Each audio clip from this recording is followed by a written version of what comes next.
केंद्रीय मंत्रिमंडल के मेरे सहयोगी, your excellencies, ambassadors, distinguished CEOs, सम्मानित अतिथिगण, अन्य महानुभाव,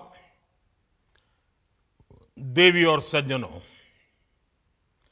इंडिया एनर्जी वीक में देश और दुनिया भर से यहाँ यशोभूमि में जुटे सभी साथियों को नमस्कार।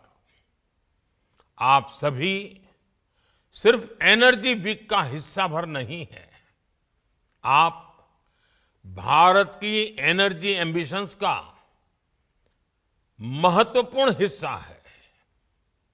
मैं आप सभी का अभिनंदन करता हूं। विदेश से जो मेहमान आए हैं, मैं उनका भारत में स्वागत करता हूं।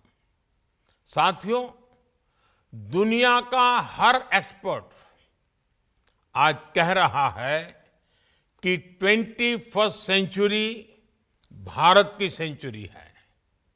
भारत अपनी ही नहीं, दुनिया की ग्रोथ को भी ड्राइव कर रहा है और इसमें हमारे एनर्जी सेक्टर की बहुत बड़ी भूमिका है। भारत की एनर्जी एम्बिशंस 5 पिलर्स पर खड़ी है। हमारे पास रिसोर्सेज हैं जिनको हम हार्नेस कर रहे हैं। दूसरा, हम अपने ब्रिलियंट माइंड्स को इनोवेट करने के लिए प्रोत्साहित कर रहे हैं। तीसरा, हमारे पास इकोनॉमिक स्ट्रेंथ है, पॉलिटिकल स्टेबिलिटी है। चौथा, भारत के पास स्ट्रेटेजिक ज्योग्राफी है जो एनर्जी ट्रेड को ज्यादा आकर्षक और आसान बनाती है। और पांचवा, भारत ग्लोबल सस्टेनेबिलिटी के लिए कमिटेड है। इससे भारत के एनर्जी सेक्टर में नई संभावनाएं तैयार हो रही हैं। साथियों, विकसित भारत के लिए अगले 2 दशक बहुत अहम है और इसमें आने वाले 5 साल में हम अनेक बड़े पड़ाव पार करने वाले हैं। हमारे बहुत सारे एनर्जी गोल्स 2030 की डेडलाइन के हिसाब से अलाइन किए गए हैं। साल 2030 तक हम 500 gigawatt renewable energy capacity add करना चाहते हैं। साल 2030 तक भारतीय रेलवे ने नेट जीरो कार्बन एमिशन का टारगेट रखा है। साल 2030 तक हम हर साल 5 million metric ton green hydrogen कर सके, ये हमारा लक्ष्य है। हमारे ये टारगेट्स काफी एम्बिशियस लग सकते हैं, लेकिन बीते 10 साल में जो भारत ने हासिल किया है, उससे ये विश्वास पैदा हुआ है कि ये टारगेट्स भी हम जरूर हासिल कर लेंगे। फ्रेंड्स, बीते 10 साल में भारत 10th लार्जेस्ट से 5th लार्जेस्ट इकोनॉमी बना है।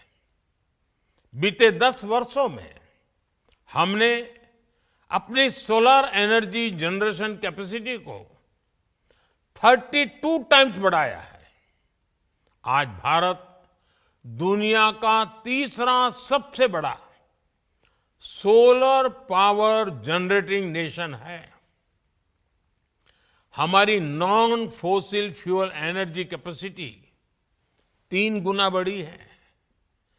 भारत G20 देशों में पेरिस समझौते के लक्ष्यों को पूरा करने वाला पहला देश है। भारत कैसे अपने लक्ष्य समय से पहले प्राप्त कर रहा है, इसका एक और उदाहरण है इथेनॉल ब्लेंडिंग। आज भारत 19% इथेनॉल ब्लेंडिंग कर रहा है। इससे फॉरेन एक्सचेंज की सेविंग हुई है और सब्सटेंशियल फार्मर रेवेन्यू जनरेट हुआ है। साथ ही CO2 एमिशंस में सिग्निफिकेंट कट भी आया है। हम अक्टूबर 2025 से पहले ही 20% इथेनॉल मैंडेट अचीव करने की राह पर है। आज भारत की बायोफ्यूल्स इंडस्ट्री तेजी से ग्रो करने के लिए तैयार है। हमारे पास 500 मिलियन मैट्रिक टन्स का सस्टेनेबल फीडस्टॉक है। इंडिया की G20 प्रेसिडेंसी के दौरान ग्लोबल बायोफ्यूल्स अलायंस बना और लगातार एक्सपांड हो रहा है। इससे 28 नेशंस और 12 इंटरनेशनल ऑर्गेनाइजेशंस जुड़ चुके हैं। ये वेस्ट को वेल्थ में ट्रांसफॉर्म कर रहा है और सेंटर्स ऑफ एक्सीलेंस सेट कर रहा है। साथियों, भारत अपने हाइड्रोकार्बन रिसोर्सेज के पोटेंशियल को पूरी तरह से एक्सप्लोर करने के लिए निरंतर रिफॉर्म्स कर रहा है। बड़ी डिस्कवरीज और गैस इंफ्रास्ट्रक्चर के व्यापक विस्तार के कारण हमारा गैस सेक्टर एक्सपांड कर रहा है। इससे हमारे एनर्जी मिक्स में नेचुरल गैस का शेयर बढ़ा है। भारत अभी 4th लार्जेस्ट रिफाइनिंग हब है और हम अपनी कैपेसिटी 20% तक बढ़ाने में जुटे हैं। साथियों, हमारी जो सेडिमेंट्री बेसिन्स है, इसमें कई सारे हाइड्रोकार्बन रिसोर्सेज मौजूद है। इनमें से कई का पता चल चुका है और कई ऐसे हैं जिन्हें खोजा जाना बाकी है, जिनका एक्सप्लोरेशन बाकी है। इंडिया का अपस्ट्रीम सेक्टर और आकर्षक हो, इसके लिए सरकार ने open acreage licence policy OALP बनाई है। एक्सक्लूसिव इकोनॉमिक जोन को खोलना हो या सिंगल विंडो क्लियरेंस सिस्टम बनाना हो, सरकार ने इस सेक्टर को हर तरह से मदद दी है। Oil fields regulation and development act में हुए बदलाव के बाद अब स्टेक होल्डर्स को पॉलिसी स्टेबिलिटी, एक्सटेंडेड लीजेस और इंप्रूव्ड फाइनेंशियल टर्म्स की सुविधा भी मिलेगी। सरकार के इन रिफॉर्म्स के कारण समुद्री क्षेत्र में ऑयल और गैस रिसोर्सेज की खोज करने, इनका प्रोडक्शन बढ़ाने और स्ट्रेटेजिक पेट्रोलियम रिजर्व्स को मेंटेन करने का काम आसान होगा।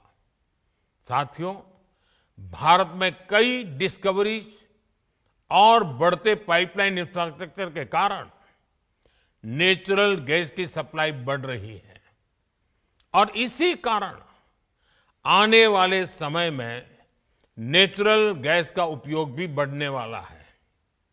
इन सारे क्षेत्रों में आपके लिए निवेश की बहुत सारी संभावनाएं बन रही हैं। साथियों, आज भारत का बहुत बड़ा फोकस मेक इन इंडिया पर है, लोकल सप्लाई चेन पर है। भारत में पीवी मॉड्यूल सहित अनेक प्रकार के हार्डवेयर की मैन्युफैक्चरिंग के लिए भी बहुत संभावनाएं हैं। हम लोकल मैन्युफैक्चरिंग को सपोर्ट कर रहे हैं। 10 साल में भारत की solar PV module manufacturing capacity का विस्तार हुआ है। ये क्षमता 2 गीगावाट से बढ़कर करीब 70 गीगावाट हो गई है। पीएलआई स्कीम की वजह से ये सेक्टर और आकर्षक हो गया है। इससे high efficiency solar PV modules की मैन्युफैक्चरिंग को बढ़ावा मिला है। साथियों, बैटरीज और स्टोरेज कैपेसिटी के सेक्टर में इनोवेशन और मैन्युफैक्चरिंग दोनों के लिए बहुत अवसर हैं। भारत बहुत तेज गति से इलेक्ट्रिक मोबिलिटी की तरफ बढ़ रहा है। इतने बड़े देश की डिमांड पूरा करने के लिए बैटरीज और स्टोरेज कैपेसिटी के क्षेत्र में हमें बहुत तेजी से काम करना है।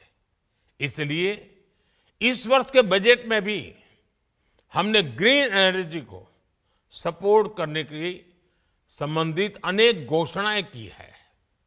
सरकार ने ईवी और मोबाइल फोन बैटरी की मैन्युफैक्चरिंग से जुड़ी कई चीजों को बेसिक कस्टम ड्यूटी से बाहर किया है। Cobalt powder, lithium ion battery waste, lead, zinc ऐसे अनेक क्रिटिकल मिनरल्स से ड्यूटी हटा दी गई है। नेशनल क्रिटिकल मिनरल्स मिशन भी भारत में एक सशक्त सप्लाई चेन के निर्माण में बड़ी भूमिका निभाएगा। नॉन लिथियम बैटरी इकोसिस्टम को प्रमोट करने की दिशा में भी हम आगे बढ़ रहे हैं। इस वर्ष के बजट में हमने न्यूक्लियर एनर्जी सेक्टर को भी ओपन कर दिया है।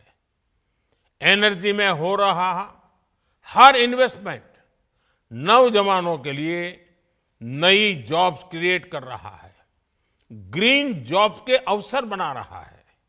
साथियों, भारत के एनर्जी सेक्टर को मजबूती देने के लिए हम इसे जनता की पावर से लैस कर रहे हैं। हमने देश के सामान्य परिवारों और किसानों को ऊर्जादाता बनाया है। बीते साल हमने पीएम सूर्यघर मुफ्त बिजली योजना शुरू की। इस योजना का स्कोप सिर्फ एनर्जी प्रोडक्शन तक ही सीमित नहीं है। इसमें सोलर सेक्टर्स में नई स्किल्स बन रही हैं, नया सर्विस इकोसिस्टम बन रहा है और आपके लिए निवेश की संभावनाएं भी बढ़ रही हैं। साथियों, भारत ऐसे एनर्जी सॉल्यूशंस देने के लिए कमिटेड है जो हमारी ग्रोथ को एनर्जाइज करें और हमारे नेचर को भी एनरिच करें। मुझे विश्वास है इस एनर्जी वीक से भी इस दिशा में कुछ ठोस रास्ते निकलेंगे। मुझे उम्मीद है कि आप सभी भारत में बन रही हर संभावना को एक्सप्लोर करेंगे। आप सभी को बहुत बहुत शुभकामनाएं। धन्यवाद।